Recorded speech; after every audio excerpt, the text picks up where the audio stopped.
besar Perdana Menteri Israel Benjamin Netanyahu setelah didemo besar-besaran oleh warganya sendiri buntut ditemukan 6 jenazah sandera di terowongan Gaza.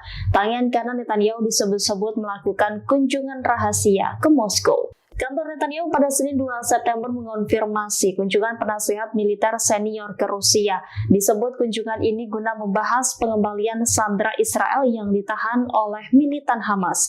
Pejabat yang akan diutus Netanyahu adalah Sekretaris Militer Perdana Menteri yakni Major Roman Govman. Pria asal Belarus itu telah kembali dari Rusia pada Senin lalu.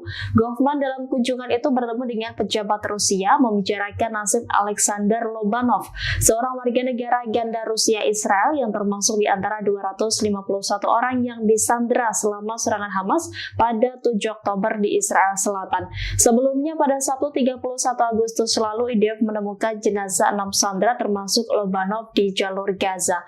Sekitar 100 sandera masih ditawan, puluhan di antaranya menurut militer Israel kemungkinan telah tewas. Download Tribun X sekarang, menghadirkan lokal menjadi Indonesia.